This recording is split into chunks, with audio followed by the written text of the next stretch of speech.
Recording in progress. Hello again. Just a second. Yeah.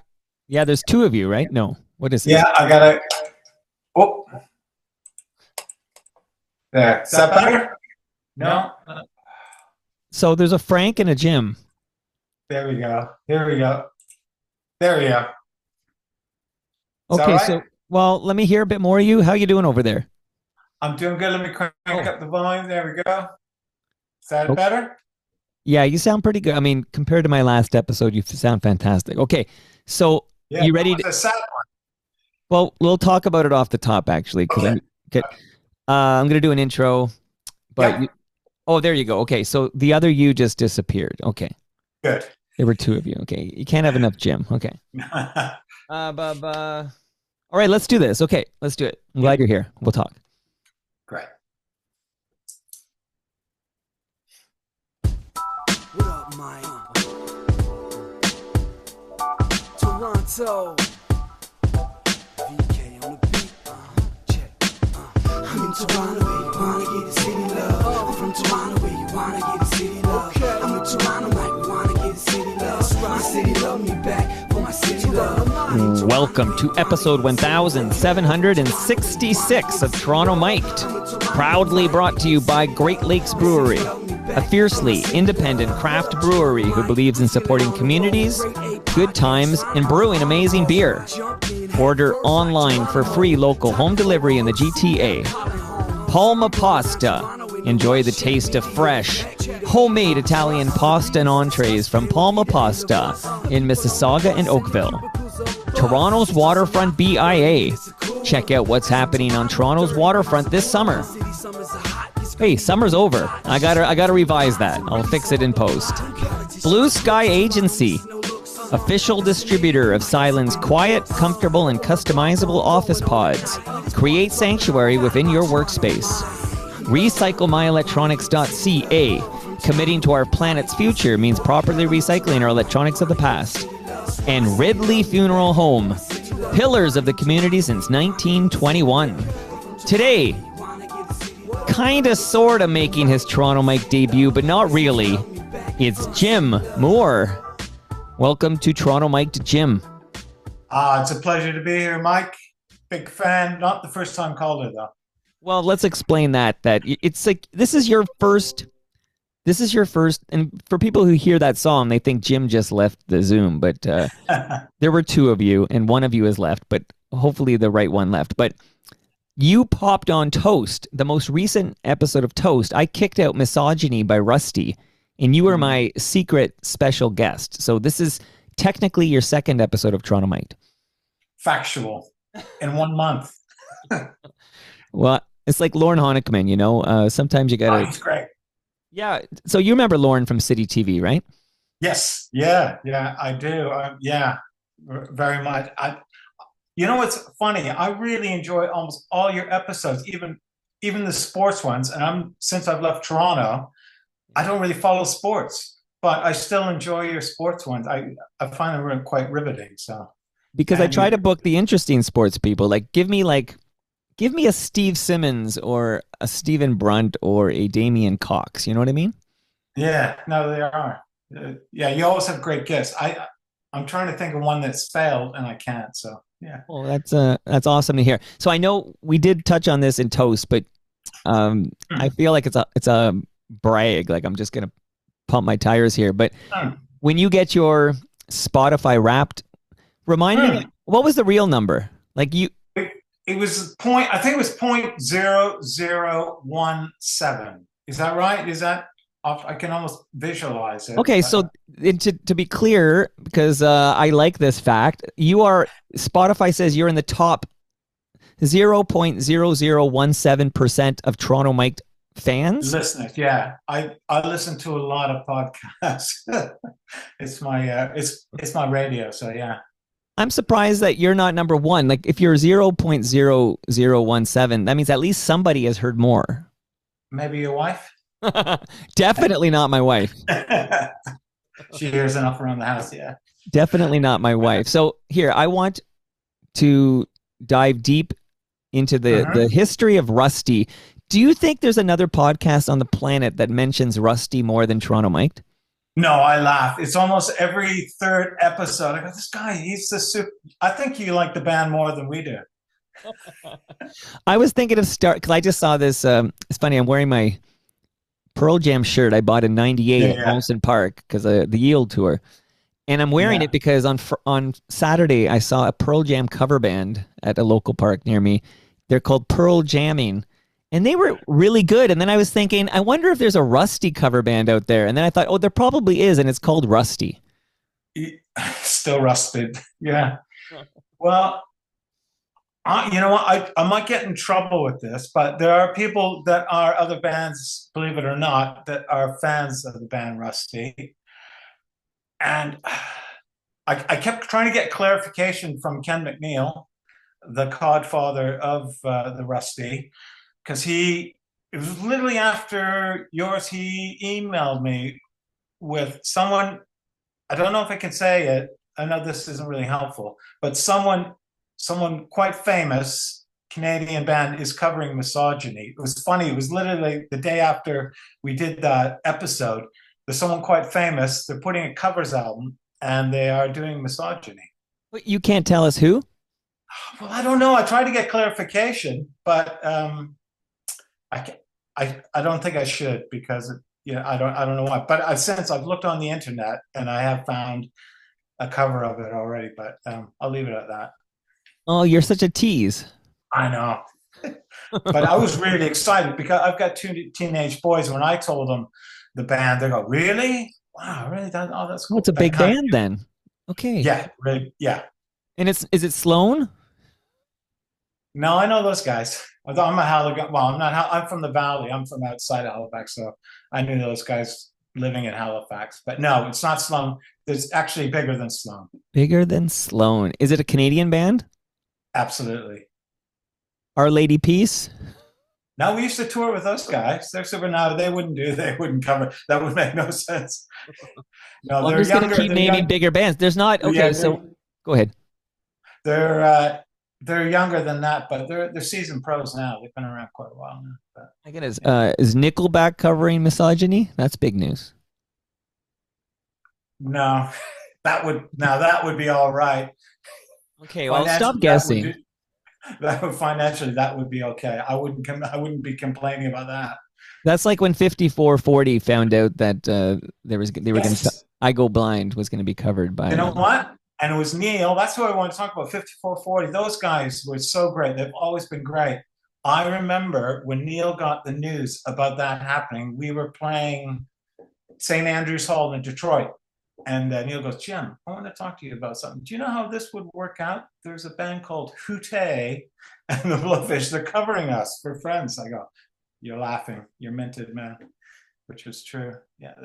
When Neil was here, because of course that was on the Friends soundtrack, but the cover of I Go Blind, which was a big hit in the States, was not on Cracked Rear View. So I feel like they had a payday, but they could have had a bigger payday if that song was on Cracked Rear View, which sold a lot of copies. But it was on Friends. Yeah, but I feel like the Cracked Rear View sold a lot more copies than Friends. But it was in the show Friends. Right. Friends plays forever. It's somewhere right now. Someone is watching Friends. No, good point, Jim. So don't be shy. I know you're a big fan. I'm going to ask you about a recent episode off the top, and then we're going to get into it. Okay. And I want to hear about all the Canadian rock bands that you've collided with, and I need a deep dive into Rusty, of course, and we'll talk about your origin. So you mentioned that you're from Nova Scotia, right? Yeah, I'll briefly cover that. I grew up in a town called Wolfville, Nova Scotia, and it's funny. This ties in. One of my best friends, who did pass away 2 years ago, was a guy named Andy McNeil, who actually figures into your episode about Stephen Lucky. He played with him, and Scotty also played with Stephen Lucky. But I grew up in a town like that, a lot of musical people. My other best friend, Kevin Jollymore, literally just has a series that launched on Bell called Charles TM. So it's a little town, a university town, but there's a lot of musicians and actors come out there. But Ken McNeil grew up in the town from Kentville, which is down the road. I'll try to tighten it up, but he moved to Toronto and was playing with my other friend Kevin. But then he started a band called One Free Fall, and that's a whole story. Well, you know what? I want the One Free Fall story because you can't tell the Rusty story without the One Free Fall. But let me play something. I don't even know what I'm playing here, man. So I'm going to play something, and you'll tell me. So I'm going to play it for about 30 seconds, then I'll bring it down. But oh no! Wait.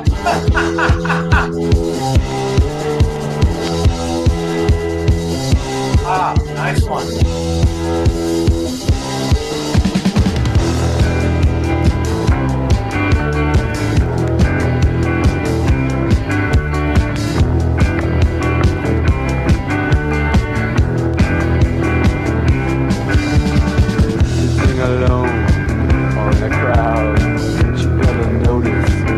Talk too loud, you run on like a car out of tune. You babble so it stops too soon. You are a clown. You are dead. You are a joke. That's left unsaid.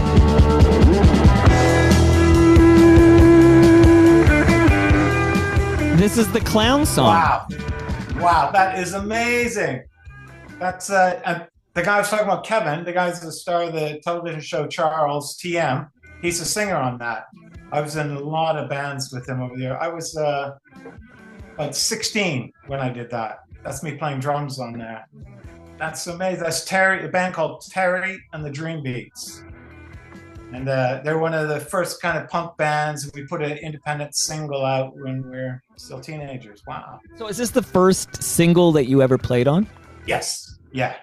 I was 16. We went to the studio. I think we each paid $150, got 1,000 singles. I'm still sitting on a few here. They go for quite a bit. They're quite collectible if you know, but yeah. Well, are you, when was the last time you heard the clown song? A very long time ago.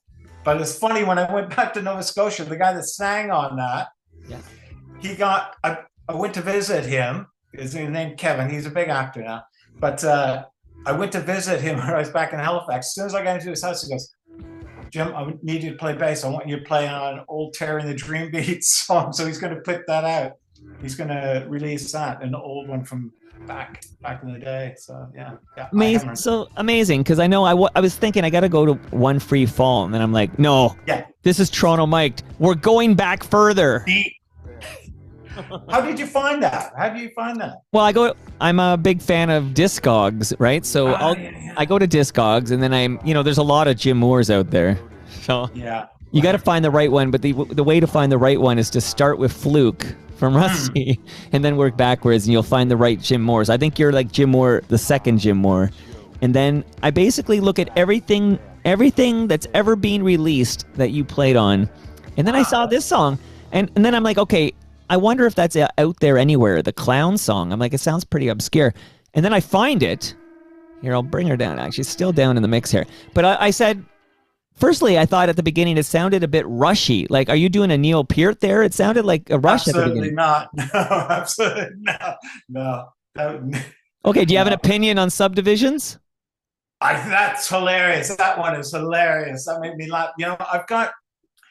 I was going to try and find that out for you because I do have some various contacts. Do you ever have John Kastner on here? I've tried many times because, of course, really? I love Doughboys. Yeah. And, well, he's got a lot of contacts. He's friends with all those guys. Well, can you get me John Kastner? Like, I want to talk to him. I will. You know what? I will do my best. Like, no. I always say, because when I talk about Rusty, you can't talk about Rusty without One Free Fall, but you can't talk about Rusty without Doughboys. No, Scotty. No, he was the original Doughboy with Johnny, the Montreal boys. But this is Toronto Mike. And I don't know how much John Kastner likes Toronto. Well, listen, I did an April Wine episode, so maybe if he listens to my Miles Goodwin April Wine episode. Okay, where I put it to you, sir. Yeah. Where are April Wine from? They are. I believe they're from Halifax, but you tell me. Where are they from? Yeah, Waverly, Nova Scotia, originally called Woody and the Termites. There you go. Definitely knew they're a maritime band before they go to Yeah. Montreal, like for sure. Yeah. Because I've talked. Well, when he passed away, Miles Goodwin, there was a Mm. lot of April Wine talk on the show. So okay, so before we get Yeah. into One Free Fall Yeah. from Wolfville, Nova Scotia, Mm. and I know because you listen to every episode. On Mm. Friday, I called up Ben Rayner, who Mm. is in Halifax.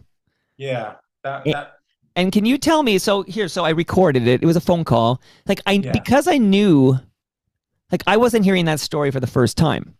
Oh, I knew the story, so yeah. I was literally just catching up with my friend Ben to check in on him to see how he's doing. Yeah. And then I recorded it and I dropped it because I've done this 1,000, whatever, 600 times, whatever I've done it. I've done it a lot. And I felt good about the episode. I didn't love the fidelity of the episode, but I realized this is a guy on a phone with wind in Halifax. And I figure, okay, it sounds like a guy on a phone with lots of wind and stuff. Like, so I knew the fidelity was bad, but it was still my buddy Ben for an hour or so. But then the reaction has been very interesting because a lot of people absolutely love it because it's so raw and so honest. But then a lot of people are troubled by it. I need to know what your thoughts are on the Ben Rayner episode. I was really quite troubled about it. I'd be in the latter, and I was worried for his well-being, and I hope that he has friends like yourself or other friends, and I was hoping we shouldn't say, I was thinking more therapy because I think you've probably been, everyone's been in a bad spot post relationships.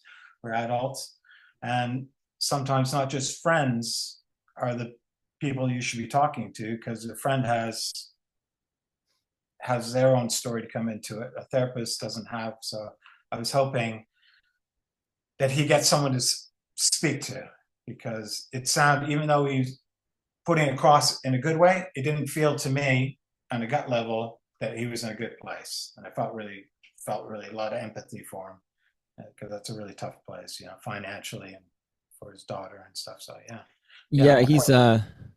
it's because I re-listened. So you're in, like, I'm in the room. I was in the room. I was in this room right here on the phone. I can't even see him, right? Yeah.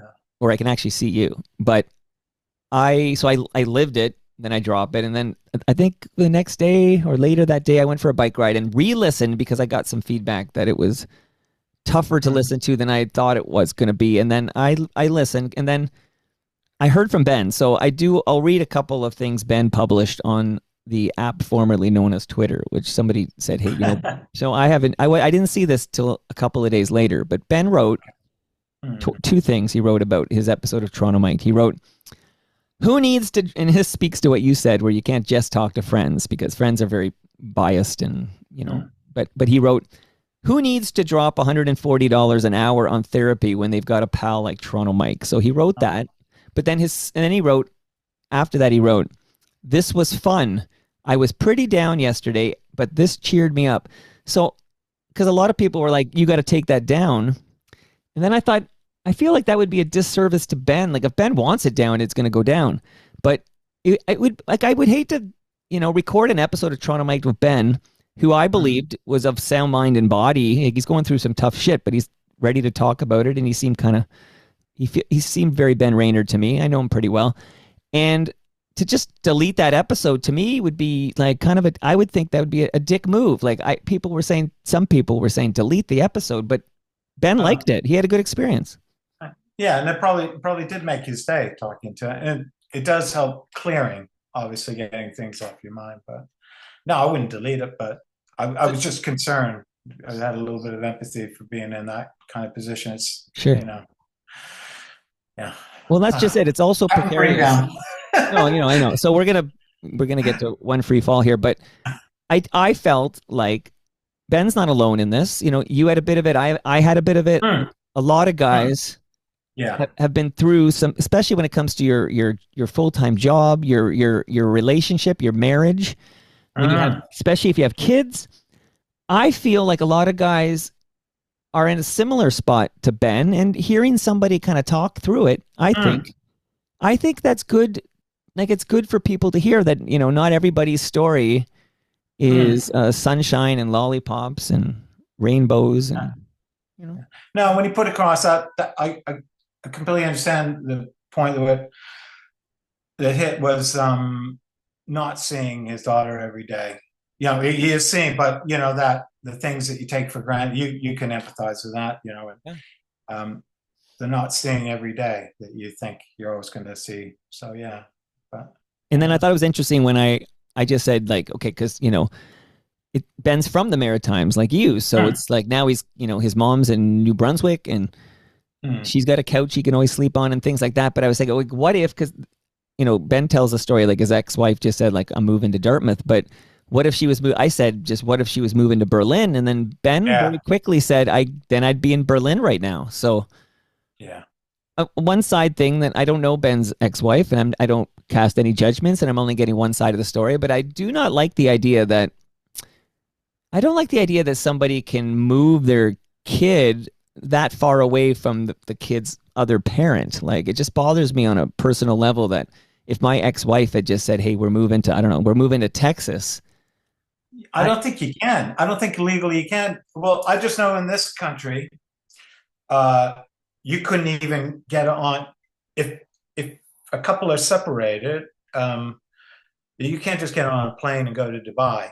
They can grill you at when you're you going have to through. sign some kind of a waiver. Exactly, Yeah. exactly. So I was a little surprised by that. They could actually move provinces because what if financially he is rough financially? What if he couldn't even do that? Get to the Maritimes? Well, I know somebody who lives in Burlington. I almost said Berlin. In Burlington, which is not Berlin, home of the Yeah. spoons. Mhm. And his ex-wife threatened to move their kids to London, Ontario, and a judge stopped it because it was too far. So I don't know. I won't get involved. It's I'm here to support my buddy Ben, but I Yeah. don't like hearing that. Like, it Yeah. just doesn't seem fair. It doesn't seem fair to Ben Rayner, the father. Yeah. But I don't know enough to speak any further on that. Okay, you want to change the? Do you want to change the channel? Yes. And, Yeah. Captain Bring Down. all right, and don't be afraid. Like this is Toronto Mike. Yeah. Like I'm worried you'll think, okay, I'm on CBC Here and Now or something. Not Here Now. That's a Toronto show, but I'm on some CBC show, and I got to keep this succinct and high level. No, please tell me the origin of One Free Fall, a Okay. band from Wolfville, Nova Scotia. I have to say though, I was warned by my partner Nolene not to get cancelled. She gave me a list of things not to talk about. Can I see that list? Let me approve Yeah, this exactly. They're all your kind of touchstones. Yeah. list. Yeah. Well, One Free Fall. Yeah. The original band, actually, it was mostly Nova Scotian. A guy named Sandy Graham, the guitar player, drummer, a guy I grew up with, a guy named Jimmy Williams, and it was Ken McNeil, and there was another guy called Jim Rocket. There was two guitar players, and the bass player. There was a guy named Marty Lake Diddlewa, a guy I grew up with, who actually plays bass on Terry and the Dream Beats. So it's all Nova Scotia guys that moved, going to town, going down the road, eh? And they were playing. There's playing. I was playing music. I was a drummer forever, but I decided I was going to go become an actor. And I came up to Toronto to audition to go to the Potato Patch. Is that Humber, the Potato Patch School? I don't know. Oh, and it was university, and I auditioned, and I got in. But the guy said, "Listen, you shouldn't bother going to university. You should just go to auditions and get yourself an agent." Anyway, while I was up there auditioning to become an actor, I went to see my friend's band called One Free Fall at the Quartet, which is the name of the first EP that was released many years later. And I saw Ken McNeil singing, who I'd never seen. I went, that guy's it. Because they just had a temporary bass player. I said, guys, I'm going to go back to Nova Scotia. I'm going to buy a bass, and I'm going to become the bassist in your band. I'd never played bass in my life. And that's what I did. I moved back, got a bass. A month later, I moved up and I joined the band. And that was One Free Fall. They're all, except for Jim Rocket, Jim Williams, he's from Nova Scotia. He grew up the street from me. Ken McNeil's from Nova Scotia. Sandy Graham, the guitar player, is from Nova Scotia, not in the Valley. But so it's all these kind of Nova Scotia boys playing in Toronto. And that was One Free Fall. And Okay, I'd like to. Now I'm rudely interrupting you. I try not to do it. In person, that's easier. It's harder remotely. But I want to play a bit of audio and then pick Okay. up whatever you're on there. I want to get back Yeah. to it. But okay, so let's just play a little bit of this. There must be something more than meets the eye.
What are we listening to here, Jim? That's not the first EP. That is from the album called Mud Creek, which was the original name of the town I grew up, called Wolfville, Nova Scotia. Do you know who's playing keyboards on that? Oh, I want to guess. Lawrence Gowan. That's Lawrence Gowan. No, Jason Snyderman. Sam the Or- Record Man, of course, with Chris Wardman producing at Metalworks, Gilmore, Of course. Triumph. I need a moment here. Okay, so Snyderman, who I recently saw on keyboards for Chalk Circle. Yeah, I heard. Yeah, I heard that. I was on at there. the Elmo, and there he is. And son of Sam, of course, Yeah, Wardman. from Blue Peter. Hold on, here's the vocals. I was, long build up before vocals in that song. Yes. Holy yeah, smokes. epic. Okay, here, let me hear a bit of this here.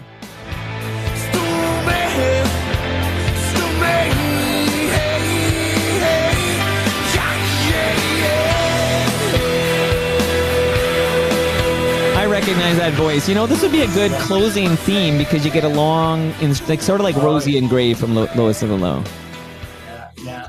So that's Jason, and Chris Wardman produced that. Obviously, that's why Jason's there.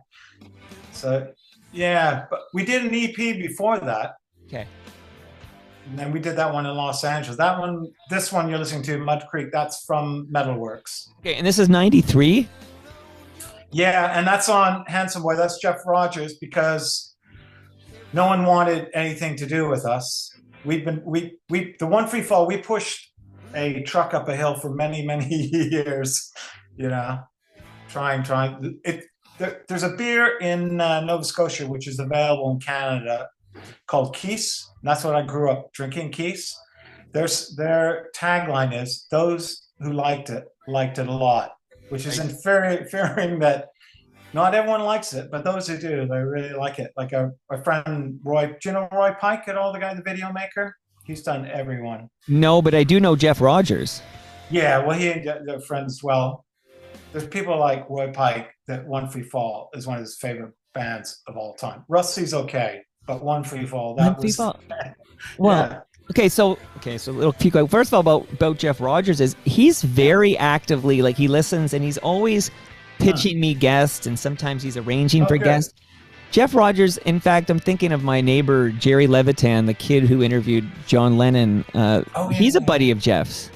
Yeah. And he came on because Jeff went over and said, hey, in your neighborhood, there's this podcast you should do. And he did, and he's a great FOTM now. But just shout out to Jeff Rogers. He's been a great supporter of this this podcast. Yeah. Okay, and hearing Ken, I'm digging this vibe. So Yeah. I think I talked too much about Rusty, not enough about One Free Fall. Maybe that's Scotty Mac's influence. I don't know. But please continue. So, because I'm curious how you came to be hooked up with Chris Wardman, who's also an FOTM, as you know. That would be Jeff Rogers, of course, and Joni Daniels. It would be, it's the circle, and that's how we got Bruce LaBruce later with, Rusty. It's all bringing. Jeff is really good at developing young talents, and then they become huge. Like Chris, do you know the photographer Chris Wall did some stuff? He does all, like, the Queen. He does all the prime ministers now. He did our photographs for our third album. Who's it? Fleora, what's her name? Fleora Sigmundsey. My apologies for mispronouncing. She does all the David Bowie 9 Inch Nails. Okay. She did that video for Rusty with Danko Jones. So he's really good at spotting talent in a nascent period, and then they obviously blow up. So you're okay. So again, name that. So we know Ken McNeil in vocals. We know you're the bassist, and you mentioned Sandy Graham. He's on guitar, but yet you changed your drummer, right? Yeah. The guy that's on this album, the original drummer was Jimmy Williams, and then when we did our first EP, which we did with Garth Richardson, the Rage Against the Machine, Chili Peppers, he's friends with Jeff Rogers as well. We got him. We went to LA and did that album. And do you know a guy named Chad Smith? Yeah. He played drums on the first EP. He plays in a band called the Red Hot Chili Peppers.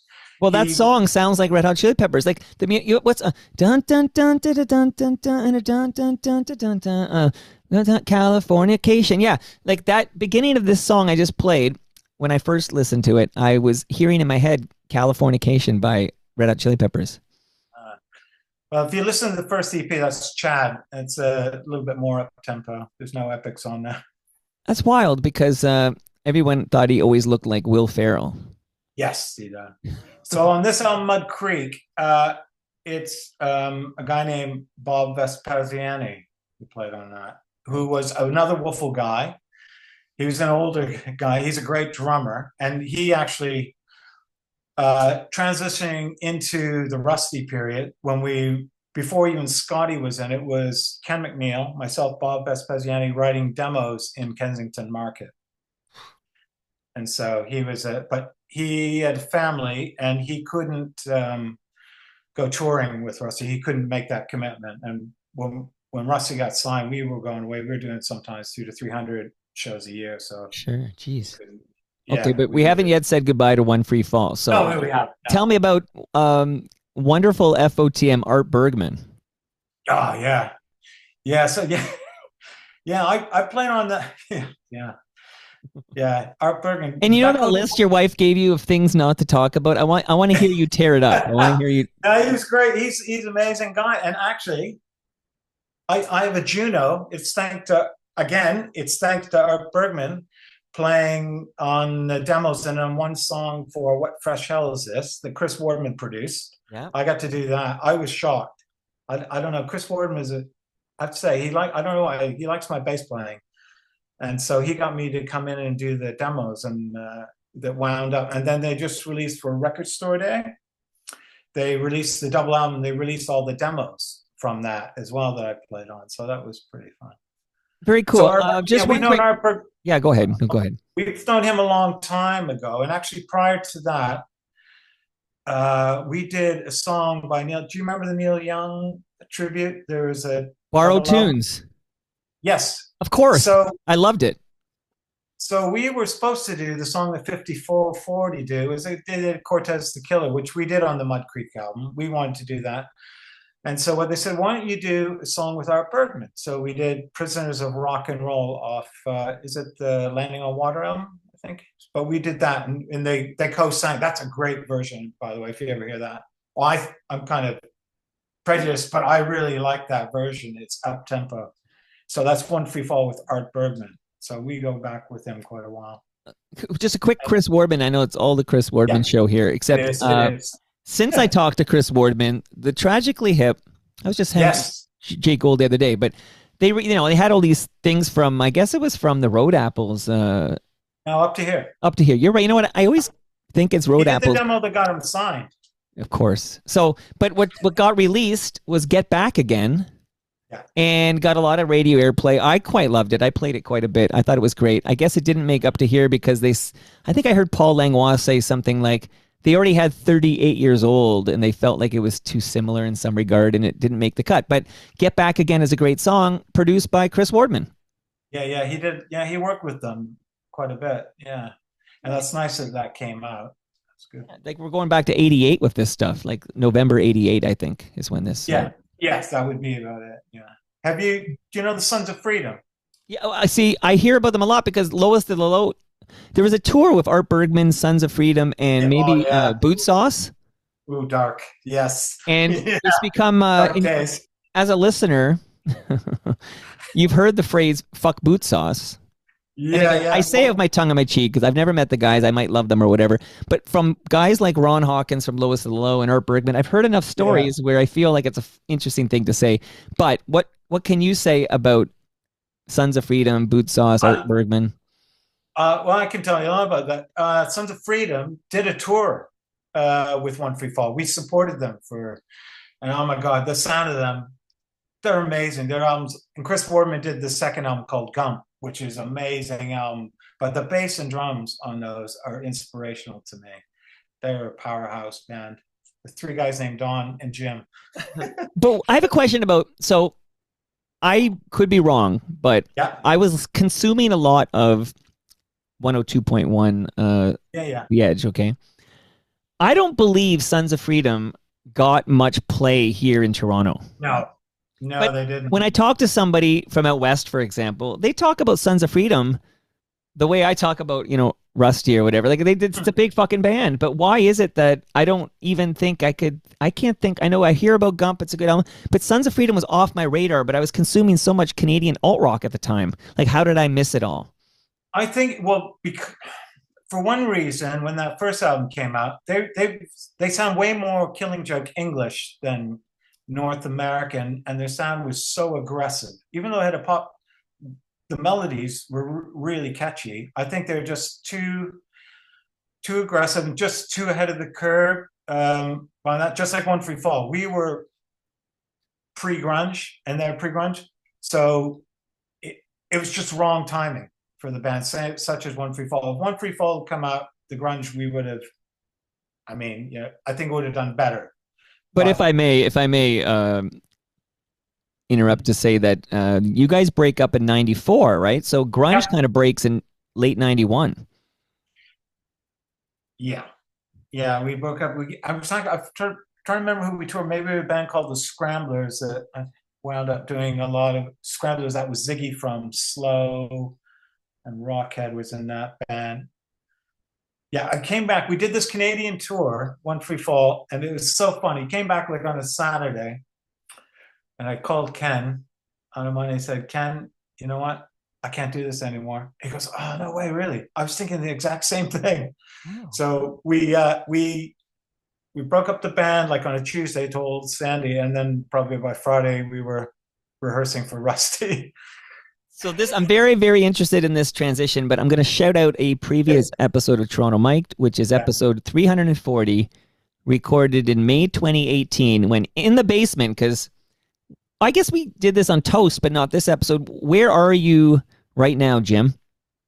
I am in a place called Chatham, Kent, England. Yeah, long bike ride for me. Okay, so you're in England, and that explains this accent we can hear, because you're a maritimer who sounds like you've been in England for a while. Yeah, I don't use any of the slang. I don't use any. But you have the accent. Like I can hear it anyway. Okay, I can hear it. So how long have you been? How long you been there? 20 years. Yeah. So this is actually the longest I've lived in any place in my life. Well, you can hear it in the voice there. So, in the basement, this is the episode I recorded in May 2018. It was Ken McNeil, who's going to be talked about a lot in this episode. Scott McAuliffe, who hasn't entered the story, but he's about to enter the story. Yes. And I guess filling in for you, right? No, he's been in the band longer than me now. It's true. So John Sutton, of course, who he was in the Weaker Thans, right? Yeah. like Yeah. John Sutton. So now I only had at the time. I don't think I had I think I only had three microphones here. I got a fourth finally. Uh, In fact, I believe the fourth microphone was actually purchased by the good people at Blue Sky Agency because I have four inputs on this board. So I can have four mics, but I only had three going. And I think John didn't really want to go on a mic. He kind of sat on the back and didn't chime in too much. It was mainly Ken and Scott. But they came over and we dove pretty deep into the first three Rusty albums, and we talked about the breakup, the reformation, the new crowd-funded album. So we went like 90 minutes talking about all this. So if people want a companion piece, because you weren't in the basement, obviously you're in England, you got other stuff going on we'll talk about, but it's a pretty good Rusty episode with Ken and Scott, and John is there too. So I really enjoyed that one. That was quite I love these guys. I really, and again, John was quiet. I don't know him as well, but Ken McNeil and Scott McAuliffe, I would consider friends. Like, I really like both guys. Yeah. Well, when I told him I was doing doing the show, take it as maybe that's that. Maybe that's the after party. He goes, oh yeah, he was a big thumbs up about you. Honestly, it sounds Which like one, Ken or Scott? Ken. Okay. He was really it wasn't awesome. I can't remember the turn of phrase he used. Because there is a Rusty news. You might want to get them back. I forgot to be in regard to Fluke. Yeah. That's coming out in vinyl. Okay, that's exciting because things released in the 90s weren't things released. I just had but Tom Wilson came over and gave me Strays from Junk House on vinyl. And it was out in vinyl for the first time because we forget in the 90s nobody was interested in vinyl. No, it's all compact discs. Yeah. So a lot of stuff from the 90s is now getting, vinyl release for the first time. Yeah, and it looks really nice. I think it's colored vinyl they're doing. It looked, I saw proof of it. It looked quite good. Well, I'm going to reach out, and I told this story on Toast. I'll tell it quickly now, which is I was at, where was I? Sneaky D's and watching Rusty, and they were doing Empty Cell. And during Empty Cell, Ken locked eyes with me and shouted me out from the stage, and I felt like I could die now. Rusty has shouted me out during a live performance. Yeah, no, he gave you props when because we've been doing some emailing about this other thing, the cover song that's coming out, and we still have a chat. It was me, Scott, and Ken. We still have a WhatsApp thing and go off topic quite often. Well, now that I know they're going to listen, I'm getting nervous over here. So you'll have to carry it, Jim. Okay, so we got to get Rusty here now. So we just, as you said, One Free Fall has broken up. Yeah. Are you and Ken the only members of One Free Fall who end up in Rusty? Well, the original writing session was Bob Vespasiani as well. And if you look on the Fluke album, he's half on it, and it's Mitch Perkins on the other half. And allegedly, Rick Rubin was quite interested in us because he really liked the drummer Bob Vespasiani. I don't know if I got back to him, but he really liked, because the EP came out was original stuff, wasn't, the original EP that was independent, which we wanted to be a demo. Pardon me? This is Wake Me. Yeah, and there's 5 songs on that. And we just wanted to use that as a demo to put it around, but everyone said, no, you got to release this. And it was the opposite of One Free Fall. It was literally like a bidding war that people were flying us in, taking us out for, lunches and all that kind of stuff. It's really strange. You push a truck up a hill for 8 years and nothing happens. And then, you just get together with the right people. And all of a sudden it was like that. We played a couple Elvis Mondays, William News thing at El Macombo, and it just took off. I think it was after the 3rd show that people started flying in. Can you name the songs that were on Wake Me, the EP from '94? I'm guessing it would be Misogyny, wouldn't it? And it would be Misogyny. Well, Wake Me is obviously on there.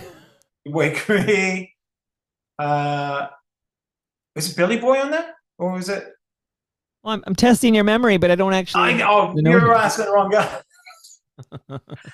I just write the songs. Come on, man. Okay, you're off the hook here. But bottom line is, Campus Radio would start playing these songs from the EP.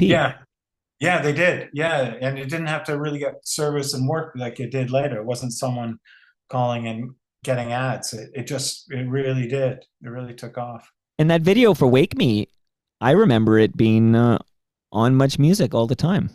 Yeah, Chris Lefko did that, and a lot of the people were just friends of ours. So that was really good. Yeah, that was Any relation to Elliot Lefko? No. Elliot, oh man, he's great. Have you managed to get him on? Well, so I've had many one-on-one with this, and it's a bit of a bone. Not that I respect the man, except I've told the story a couple of times. I sound bitter when I tell it, but I've had many a conversation with Elliot, who says he loves Toronto Mike. He even gave it a big glowing review on Apple Podcasts. He loves Toronto Mike. And his brother Perry has been on Toronto Mike multiple times, actually. But Elliot said he politely, the most polite decline I might have ever had. And it sounded like he was really a private guy who didn't want to do anything in front of the mic or camera or whatever. And then FOTM Simon Head put out a documentary. Yeah, he toured with Rusty forever. He was just in London about 2 months ago. Sorry, go on. No, any Simon Head, any details like that I want to hear, except I was going to the fact that he put out a documentary called Subversives about Lowest of the Low. And it's a great doc, and I have a copy of the DVD somewhere in this pile of mess here. But I saw this documentary at where was I? I'll remember in a minute where I was. But I watched this doc, and there is Elliot Lefko being interviewed for the doc, and I was like, that son of a bitch. He'll do the Subversives, but he won't do Toronto Mike, even though he's a big fan. So I hope maybe, but that, come on here. Who can say no to Simon Head, though? Nobody. Simon I love Head. Oh my God, he's fun. I love touring with Simon. He was hilarious. Oh my God, we toured for and the stories he has. Oh my God, yeah. I like him too. Tell me more about Simon Head, because I hope he'll be listening to this. Oh, he's great. Yeah, we did this tour of Quebec Polywog with all these French bands and SFNU and us. And oh my God, that was hilarious. In the interior of Quebec, Rimouski, all different places. But Simon and the SFNU guys, they're hilarious. They're really nice guys as well. Okay. Shout out to Biff Naked too, friends of yeah. But yeah, Simon, he was a great guy to be on the road with. It was the Rivoli. I don't know why I forgot. The Rivoli, I believe, is where I watched the Subversives, which is a storied club you've probably played a few thousand times. Yes. One Free Fall. I don't think Rusty. One Free Fall played there a few times. It was always a bit. Do you remember Carson the Booker there? Oh my God. No, I don't. See, that's it. I'm not cool enough to know that kind of. Okay, yeah. Unless you tell me about him. Yeah, Puppet Show or a rock band. Yeah. I know Hayden filmed. He did the video for As Bad as It Seems. I think partly at the Rivoli, as I recall. But I'll tell you which was a good one you did for the Rivoli. Who used to play with the Noah Mintz. Oh, that yeah. Was a great one.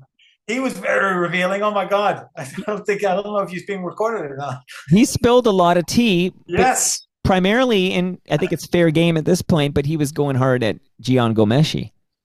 Yeah, he was. But more kind of revealing about himself in his college days, which I thought, wow. Yeah. I don't know if you want to share that. And when I had Brendan Canning over, I played Noah basically taking responsibility for Brendan's entire musical career, which I thought was kind of neat. So. All right, shout out to Head. Brendan was Brendan. He was a little bit more reserved. Brendan was Brendan, but we got that. I wanted that Len story about Steal My Sunshine. Russ, we did a lot of shows with H Head. We did in the early days. Played Oshawa a fair bit. The Schwa with them. They were nice guys. Played with May. Do you remember May? Do you remember May? The 90s band at all? No. Spell it. MADE. Yeah, I don't know why I'm missing. I don't remember Made. I don't know. Were they on if they weren't on what's it called? New Rock Search was the contest that CFNY would always on New Rock Search CD. I probably missed them. Yeah, they were a really good band. We shared a space with them in Kensington Market, and I don't know if you ever saw the Rusty clip for the new music. Did you ever see that one? Probably. At some point. But that's Maid's space. Okay. And Ken would tend to wear Maid t-shirts. He'd always promote them. No, I'm glad you're here, because I realize now we haven't quite so again, I'm going into the detail, and I don't even, if this episode is for me, Ken, and Scott, I'm happy with it. You know what I mean? At this point, it's like I need this knowledge, and you're here to give it to me. So Minutia. So how but so Scott, and I know Scott was on the show and we talked about it, but Yeah. Scott's in the Yeah. Doughboys if we haven't pointed that out yet, okay? And you're Yeah. gonna get me some John Kastner content here. Does he Yeah, still rock the remind me. dreads? I Do you gotta do know? that. Yeah, I will chase him up. I can do that. Okay. Geez, would love that very much. Okay, so the Doughboys, Yeah, they don't break up, but Scott quits the Doughboys. something like that. Yeah, he talks about going to Toronto because it's a Montreal band, Doughboys, and he Yeah. comes to Toronto, Yeah. and like it just so happens that sort of Scott X of Doughboys merges with one Yeah. Well, we knew Scotty one free fall. going way back when we One Free Fall's favorite place in the world to ever play was Montreal. Well, my best friend Andy, who I've talked about it, he lived there. I used to go stay with him. But Scotty and the guys in One Free Fall, we used to like to stay up late. So invariably, if we went to Montreal, we'd look up Scotty so we could stay up late.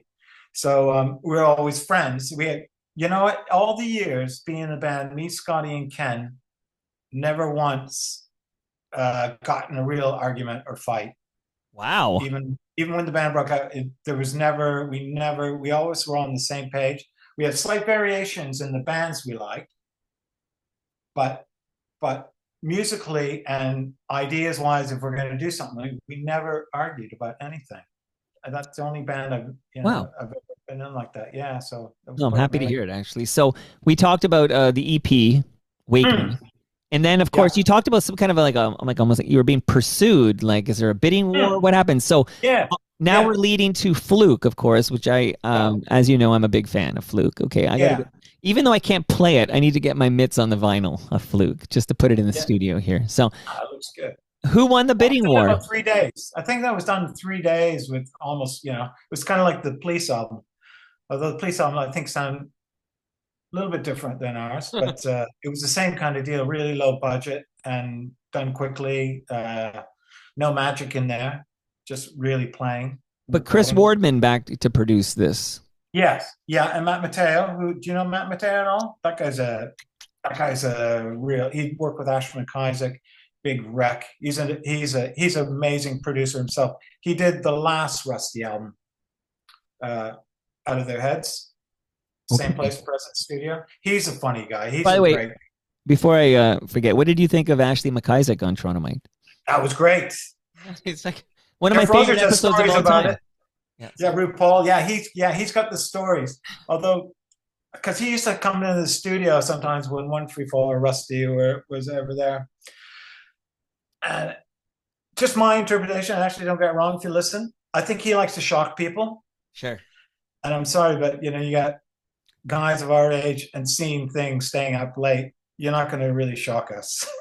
So it didn't kind of fell on deaf ears when he's trying to, But I found it sort of like, how, what's a work and what's a shoot in the old wrestling parlance. With Ashley, I've been thinking about, okay, what's a work and what's a shoot? Because like some of these stories, it's like, okay, I just don't know. Did this RuPaul thing happen? No one's going to admit it on the RuPaul side. So it's like, I don't know. I don't know. I guess you had to be there, I suppose. But you weren't there. I definitely wasn't there, but I used to see him a bit. But Matt Mattel, he worked on it with Chris. Okay. And I like the Scotty story. Did he tell you about is it Groovy Dead? And Chris goes, I think you need an acoustic guitar on that. And Chris goes, well, you can play it then, can't you? Well, let me play. Okay, on that note here, since now we're going to talk Rusty, here is Groovy Dead. Hello?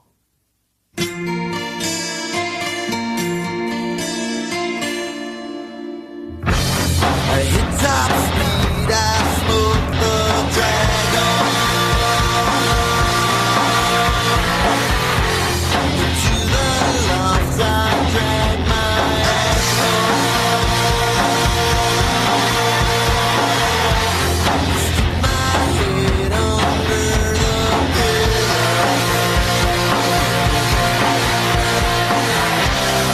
It's so groovy when I'm there.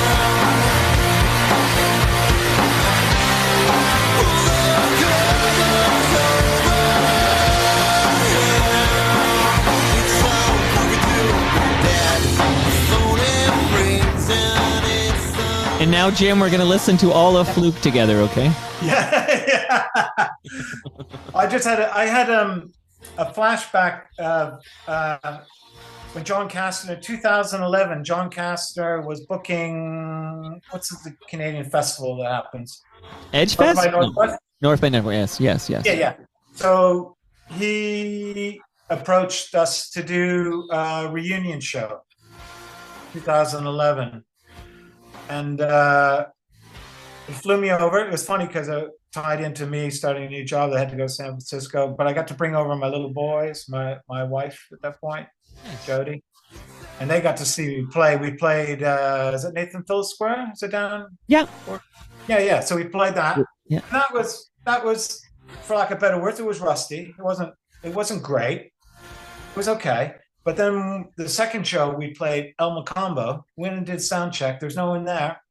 When we came on stage, it sounds like hyperbole, but there are people all the way down the block.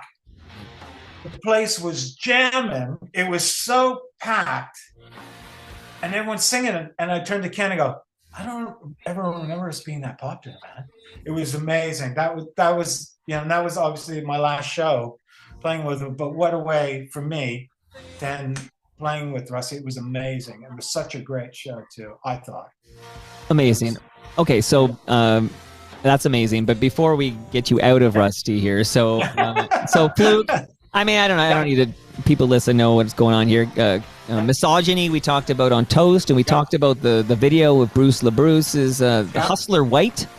Yeah. Name of the film, and Danko Jones you mentioned, and then California's on this thing, of course, and that gets you Groovy Dead we're listening to now, of course. Wake Me is on here. I mean, I think it's a playthrough, and there are a bunch of songs you would hear on CFNY, for example, or yeah. We still when you look at the SOCAN thing, that's the reports for your songs get played. We still get played. It's still primarily Canada, but it's weird. There's places around the world that play it, which I don't understand why, but you still get played. I can help you understand because it's good shit, man. Hey, you haven't mentioned Black Sheep. Yeah, okay, well, so talk to me. So there's a bunch of, now we got to do the greatest hits here, because you already mentioned, and it's interesting because I only now realize Chris Wardman produced What Fresh Hell Is This for Art Bergman. So he's like the sun. Everything's revolving around Chris Wardman. It is. He's the man. You're not allowed to play cymbals with Chris Wardman's albums. Oh, that's a fun fact. Yeah, no ride cymbal. You can only use floor tom. He doesn't. Any band he works with, that's kind of forbidden. He'd almost take it away if he could. Okay, so before we get to Black Sheep, unfortunately, not as good as Tommy Boy, but that's not your fault. But we'll get to that in a moment here. So you get a Juno nom, right, for Alternative Album of the Year. Yes, the same. And Art won it that year. So you won it technically. Yeah, I've got a Juno. I've got my. I got the nomination Juno, and I also got for being involved on the winning. So that's funny though, because you lost and you won, and the rest of Rusty must have joshed you pretty good. I guess you beat him out. But so What Fresh Hell Is This by Art Bergman wins. Rusty's Fluke nominated but beat by Bergman. But you do play bass on at least one song that made it to What Fresh Hell Is This. Yeah. Okay, cool. Yeah, that was fun to do too. Okay. I often another thing I reference Rusty and Fluke all the time on this program, but I do try to slip in references to one of my favorite Canadian movies of all time, which is Hardcore Logo. Ah, yes. Try to slip them in. I'm a big fan of hardcore. Whenever I did it with Sophie B. Hawkins, I think I said she was going on a Hardcore Logo Western Canadian tour. I think I told her. Here. Oh, do you do that kind of thing? Just slip it in with it? Yeah.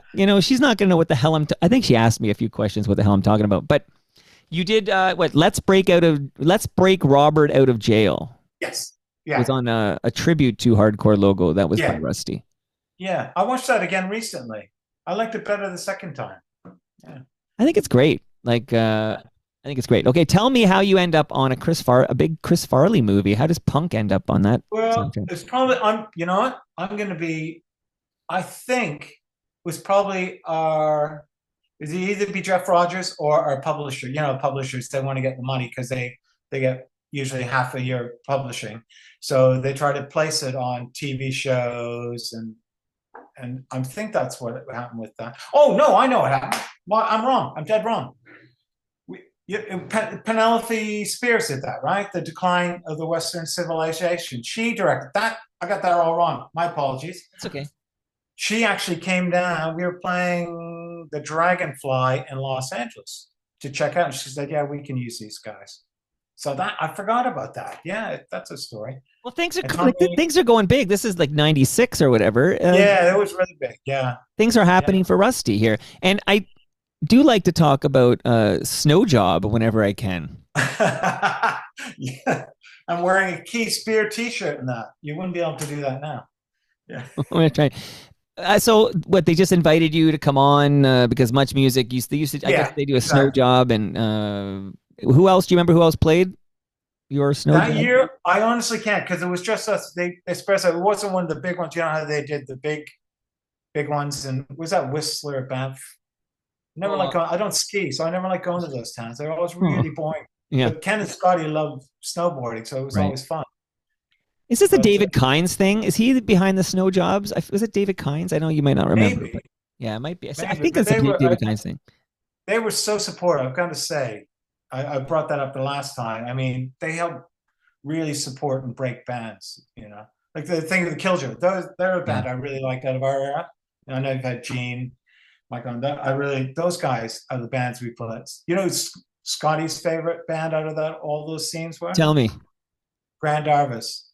And they were always scared. They were always scared of us. They never would talk to us. Are they from Guelph? I think so, yeah. My story there is, look, so I had this vision, this dream. One day I would get the lead singer of Gandharvas, and we'd record an episode, and we'd record it on the first day of spring, right? So I had this vision, this idea. It's funny, I just talked about Chris Tate coming over from Chalk Circle, and somebody on Blue Sky said, you should have dropped this on April 1st. And I'm like, you know, if I were better organized, I 100% would have Chris Tate come over on April 1st. But the first day of spring belongs to the Gandharvas. But his brother got back to me and said he's so busy as like a geologist out west. Oh. Like the lead singer of Gandharvas is such a busy geologist. He doesn't have time for Toronto Mike to talk about the Gandharvas. So you know what? Again, they wouldn't really ever hang or talk to us. I don't think he was really into a lot of promotion and self-promotion. So maybe he's kind of pushing down that period of his life. Maybe. Well, next spring, I'm going to take another run at this. It's important to me, you know. Chris Tate. Who produced Chris Tate, Chalk Circle? Yeah.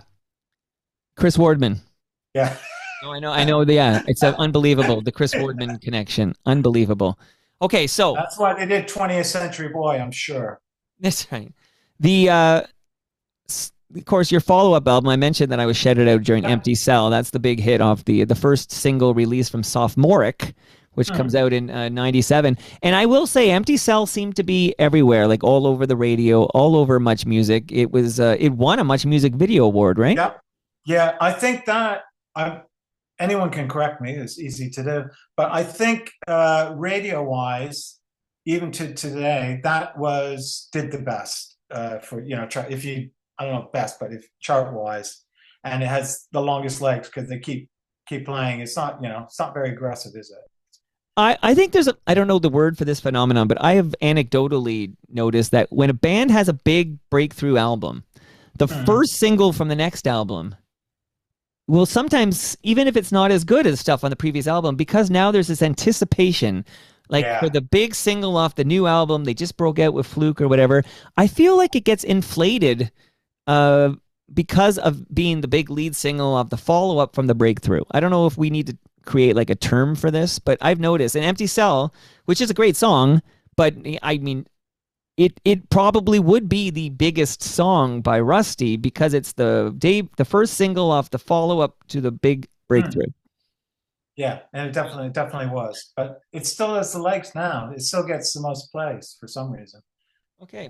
Now some fans think you guys only put out 2 albums. Do you know? They'd be wrong. They'd be very wrong because Out of Their Heads. Yes. How quickly did that come together in '98? Very quick. Very quick, very, very, very quick. Yeah, yeah. Is it 50-50 covers and songs on that? There's a lot of covers. Sunday morning, Scotty sings that. He does a beautiful job of that. Right. Yeah. But you were talking about like maybe 3 days total Yeah. out of their Yeah. heads. Yeah. The only album we ever spent time on was the sophomoric album with Garth. We actually stayed in Vancouver and did it at Mushroom Studios where Heart did their albums. Oh. And so, yeah, the sophomoric was, yeah. So why are you playing your farewell show in 2000 at the Opera House? Well, we did, yeah, to come because when we broke up, we never really officially broke up. You know, it's weird. No one's brought up this, but me and Ken, before we broke up, we were going to do an album with Attic. Do you remember Attic Records? I've had Al Mayer, the late Al Mayer on the program. Yeah, me and Ken had lunch just off Young Street. I forget what his place. And we kind of agreed verbally that we were going to do an album with them. I don't know if Ken will remember or Scotty remember it, but I do. Well, and then we broke up. Yeah. So yeah, it was just to do sometimes, because we didn't really formally do a last show. I think one of the last shows was probably London, Ontario. That's when we broke up on the way to the show. And then, so we felt it would have been right to do it. So, yeah, that was a good show. People flew in from all over. That was a fun show, actually. Now, I may have not prompted from some stories from Rusty's heyday that you wanted to share. This, you could just spit them out here. But one note I got from you was it was a link to the aforementioned Chris Wardman's SoundCloud page. Could you tell me, because can I read what you wrote and then you can tell us the story? Yeah. Okay. And then I will click this and see if I can find it. But Rusty recorded for consideration of a film soundtrack, but they passed and had, I guess, Courtney Love? Yes. Yeah. I rephrased it, but okay. Yeah, okay. Tell me that story. Well, again, it was another thing. There's always soundtracks going around, and people will say, "Would you submit a song? Would you cover this?" And there are probably have 2 or 3 bands that cover it, and then they pick it. Because back in those days, there's a lot of money in sound. There still is. I think there's probably more money in soundtracks than any other kind of thing. Because remember when Metallica did that Mission Impossible? I think they got paid up front over $1 million to do that song just for it. So there was consideration, and I think we just did that while I think we probably got some money to do it, and then we might have actually recorded some more songs. But I'm trying to think what time period that might have been. That might have been, was that 96? I think whenever that was done, we probably got some money out of them and probably paid for some other songs we did at the same time. We probably banged that off really quickly. But I hadn't heard that in years, and then Chris put it on a while ago. Well, you want to hear some Season of the Witch? I thought it sounded quite good. We used to do it live for a little bit after that too. So Courtney Love, what Courtney Love song? Do you remember or no? Was it a whole song? I don't know. I could probably look it up, but I honestly can't remember. I just remember that. Sorry, gentlemen, on this occasion, it's a no. Oh, well, let's play a little bit of Rusty's Season of the Witch. Yeah, and this was never released anywhere, so this is only on Christmas. Oh, okay, so it wants me to sign in to play it, so give me a moment here. I got a note. So I dropped that Ben Rayner episode, and if you listen, I keep in the first part where it took me 3 calls to get him to answer. Yes. And I kept it in. And I kept it in because I was trying to let people be a fly in the wall for the chat. Like, nothing was edited out. And then I got this note on some YouTube, like, basically like ticked off at me that I kept that in. Like, why are you making me hear the technical stuff? But then I was thinking, really? Every other podcast on the planet would have edited that out. But I personally, for my show, which I own and it's my show, I like that stuff being in there. Like, this is all part of you're now a fly on the wall for this chat I had with my friend Ben Rayner. But here's some Season of the Witch.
Jim, did you And it tell goes us like that. what Goes like mo- that for about three. It goes like that for about 3 more minutes. Did you tell us what movie this was going to be? What I soundtrack? honestly, I don't, I can't remember. Yeah, I honestly just blanked out. I don't even remember recording it to be. It is me though. I know it's my bass. That's wild. Okay, yeah, Yeah. that's you on bass. Okay, Season Yeah, of the we Witch. did Okay. it in presence again. Probably Matt Mateo, and it would have been obviously Chris because he's posted that. Yeah. Do you mind if I shout out a couple of events happening, some Yeah, sponsors sure. real quick here, and then we'll talk about your final, because you talk about that reunion in 2011. Yeah. And I guess that's it for you and Rusty, and then we'll find out quickly like what you've been up to since, what have you been doing since 2011? My goodness. Coasting. Well, I also have another song loaded up here. So, cool. I mentioned I went to Discogs. I have to find out everything Jim Moore did. But this is the day we're talking is September 22nd. And on Thursday, which is September 25th, we have TMLX 20. I've been calling TMLX 20 TMLXXX. Pretty clever there. 2 X's for 20. Look at how smart I am. But it's happening at 6 p.m. on Thursday at the GLB Brew Pub. So thank you to Great Lakes Beer. This is not their brewery, but this is their brew pub at Jarvis and Queens Quay. Thank you for hosting us. Everybody's getting a free drink and then free grub. They make their own food there, so no palma pasta, and we'll be enjoying Great Lakes, the GLB Brew Pub on Thursday. And the exciting announcement, Jim, you'll have to book a flight because I wish. In Mississauga for, I want to get the date right, November 29, which should be the last Saturday of November, we're all collecting at Palma's Kitchen in Mississauga for TMLX 21, and I'll be doing a live recording. We always have a lot of fun at the annual Palma's Kitchen recording. Everybody is invited, so I want to make sure everybody puts in their calendar November 29 at noon.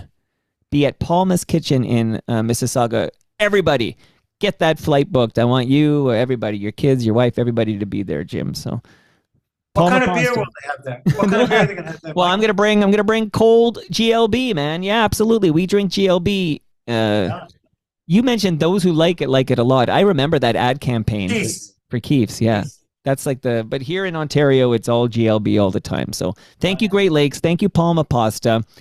Yeah. I mentioned the good people where Doug Mills is the man's name from Blue Sky Agency. They bought me my 4th mic. They also bought all the chairs in this studio. I hope the listenership knows that. And they sponsored Toronto Mic for 2 months. And this is almost the end of the 2nd month. So I just want to say, if anybody out there needs a creative, dynamic work environments, the person to talk to is Doug. I've been talking about Silence Pods. This is like a privacy booth, basically, that you have for the office. Those things are cool. But talk to Doug. He's Doug at blueskyagency.ca. Thank you to Doug Mills for stepping up. I will have an episode later this week with the good people at Waterfront BIA. So we'll talk a lot about what's happening this summer, and I realize summer's over, so it's what's happening in this autumn on the waterfront. Ridley Funeral Home. Love the good people at Ridley Funeral Home. Brad Jones. His podcast is called Life's Undertaking, so subscribe to Life's Undertaking. Since you listen to Toronto Mike, Jim, I feel like you could do these yourself, but you could tell. Yeah, I do. You could do the Recycle My Electronics. Where's my measuring tape? I gotta. I get nothing. Next time you're in town, I'm gonna get you a measuring tape from Ridley Funeral Home. Yeah, you get nothing. That's the one downside to doing this. But how often do you find yourself in Toronto? You know what? I haven't been. Ding dang dong. It's been over 10 years, but I'm planning to take my boys next year to come to Toronto. Well, you got to let me buy you a GLB, and then I'll give you some measuring tape. I will accept that because my younger son Frank, he's really keen on going to Toronto. So is Ronnie. But yeah, I knew there was a Frank in the family because 2 of you jumped on this Zoom call, and one was named Frank. So yeah, that's probably his. But yeah, it changed a lot. I mean, the last time, every time I go back, because I moved there in '85, right. And then every time I came back, I used to come back for business at least once a year for quite a while. And it just changed every time. You know what I mean? I'll bet. It's one of those things where when you live here, you don't notice it But if you Hmm. go away for 10 years and come back, yeah. You keep mentioning Kensington Market. I swear to you, I bike this city. I don't get to Scarborough as often as I should, but the rest of the city I get to a lot. And I Yeah. still think Kensington Market is the last truly cool neighborhood in Toronto. Like that still feels like it's the 90s. Have the corporations moved in though? Have they Well, got the that's it. So Starbucks? like this, it's still honestly, I'll go there on a Saturday. I'll bike there on a Saturday and I'll just kind of walk it and go into all the vintage clothing stores or whatever, have a car, Mhm. whatever, hang out there. And I feel it feels, and again, maybe I'm wrong, but it still feels like the 90s. Like, so I don't think there's many neighborhoods left like that. So shout out to, I know they just, shout out to Molly Johnson because they just had the Kensington Jazz Festival. I don't know if you know this Molly Johnson character. Have you Yes, I'm very ever met familiar her? with the work. Yeah, my friend went out with her for quite a while back in the day. Well, there's the T right there. How did that go? Cameron, at the Cameron, those days back. Yeah. Of Anyway. course, shout out to Bora. We got a John Bora. Yeah, yeah, I know John Boyer very, very well. He back in the days, Neon Rome, and then with William New. I lived with William New for a short while, and yeah, it's a small community in some. Well, it used to be a small community in some way.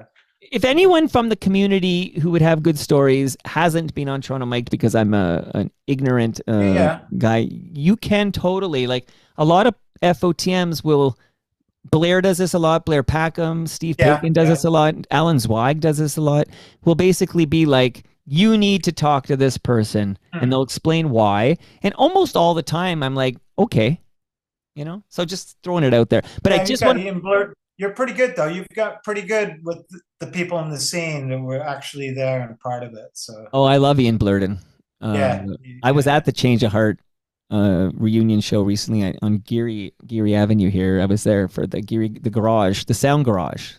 Cool yeah. venue. Okay, so just Okay. want to just let people know if you have old cables, old electronics, old devices, don't throw it in the garbage because the chemicals end up in our landfill. Go to recyclemyelectronics.ca.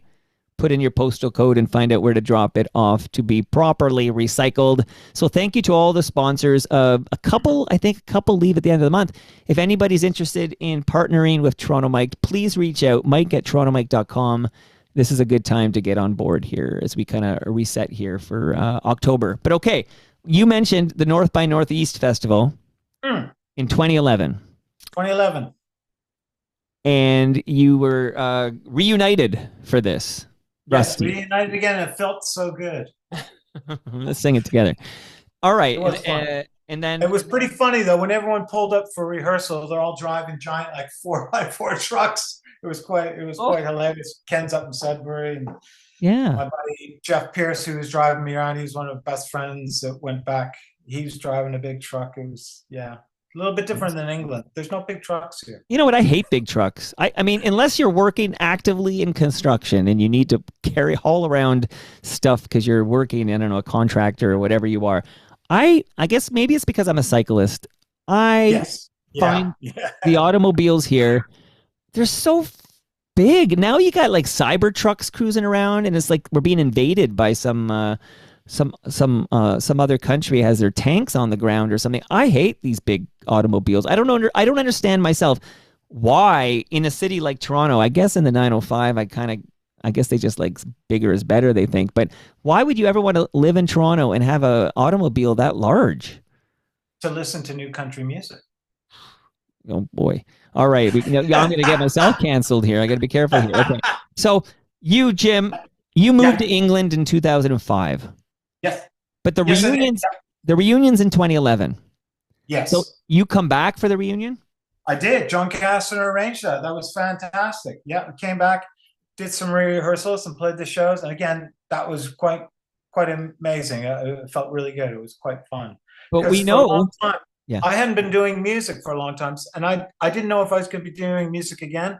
So I wanted to have, my boys were really young then, but I want them to have some sort of documentation of saying, oh, Dad used to do this. Oh, that's what Dad used to jump around and be silly, playing music. So, but but since then I've gone back into them playing music again, so they know me for that. But for a long time, that's not what Dad did. So, yeah.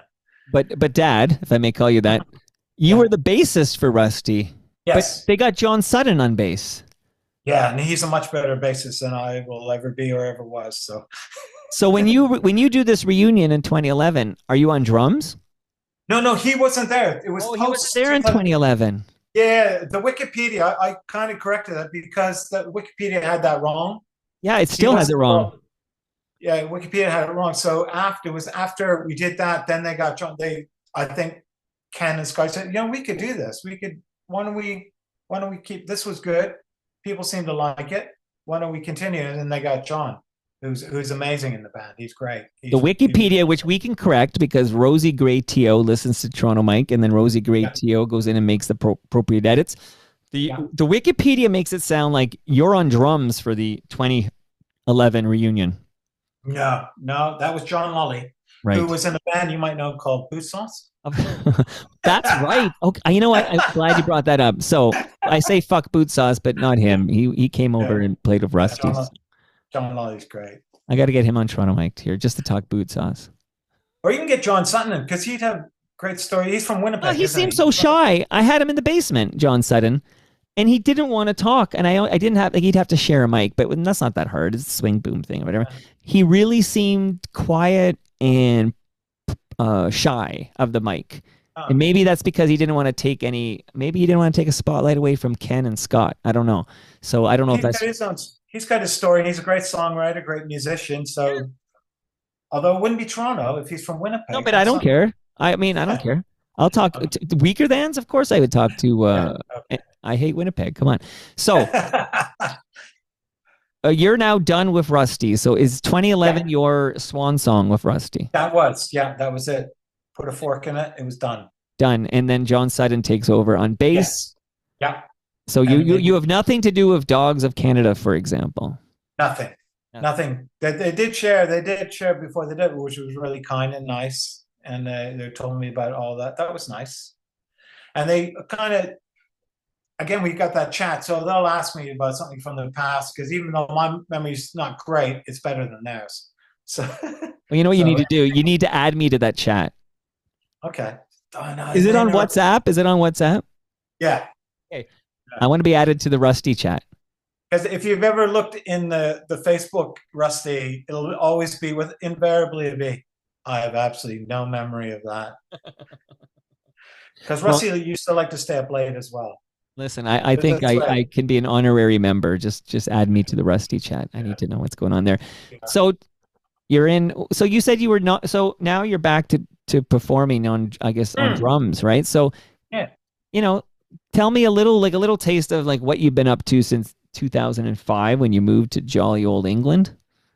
Well, I got approached after again a late night session, having a couple real ales, and I'm in a band called the High Span. They're very prolific. They did an EP, did a full album. Second album is coming out on Spin Out Nuggets before the end of the year. They're all great guys. It's quirky, very English. I don't know why I fit in, being a post-grunge rocker who listens to a little bit harder music at times, but they're quirky, great songwriters, great. And I'm also in a band called the Dutch Embassy, and they're kind of a pop, they're more traditional kind of indie pop. Their album's coming out before the end of the year as well. And then I play in, it's a cover glam band that has all these different musicians from other bands like The Claim, again, some from the High Span and different Medway bands that are doing that. So I'm playing lots and lots of drums. And they're all, which was good because for a long time I wasn't doing music. So what were you doing when you weren't doing music? Like, is it a secret or? No.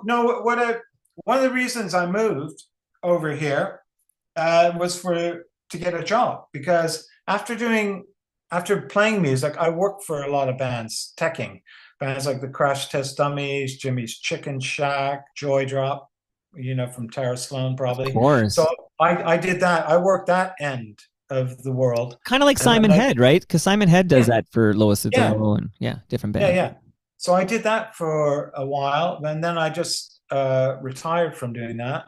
I went back to college, went to George Brown, took marketing, did that. interned at an agency, but I struggled, even though I had contact, I struggled to get a job as an account manager within advertising within Toronto. And it was literally banging my head. And I had an opportunity through, who's now my ex-wife, Jody. Her brother-in-law had a publishing company, offered me a job in England. He said, would you like to move to England? I said, yeah, really? So we just moved stakes, and I've been doing in publishing for the last 20 years. And that's what I did. Oh, cool. Okay, good for you. Now, I'm going to play one more song I mentioned. I loaded up, but you said Tara Sloan, so... Yeah. Unpaid sponsorship here, which is that friend of the show, JD, he has a podcast called the Tragically Hip Top 40 Countdown. Oh, yeah. I've heard that. Yeah. Yeah, they're going to have a grand finale. Well, I stuck my episode in the Toronto Mike feed, so I talked about Fiddler's Green, and I stuck it in my feed there. But they're doing a grand finale. I'll be there. It is, I want to get the right date. It's October 4, so Saturday, October 4th, at the Rec Room in downtown Toronto. They're going to have a Tragically Hip cover band called the Strictly Hip. Yeah. And they're going to have Tara Sloan is going to be a special guest for this episode. So you mentioned Tara Sloan. She's a good FOTM. There's like... she did the thing at Massey Hall for that, didn't she? That's right. So absolutely, she did. Absolutely, she did. So the tickets are $25. So TMLX events are free, but you don't get the value. You don't get a Strictly Hip. Although you get the Royal Pains, which are just as good, if not better. But okay, I digress. So these tickets are $25, but there's a promo code for Toronto Mike listeners to get 15% off. So if you buy a ticket or 2 or 3 to see this Tragically Hip Top 40 Countdown event on October 4, use the promo code Toronto Mike, all one word, Toronto Mike. You can save 15%. So you mentioned, I think you go to eventbrite.ca and you can find it there. But use the promo code Toronto Mike, save 15%. Can I play something for you, Jim? Absolutely. Little build up here. I feel I should talk it up, but...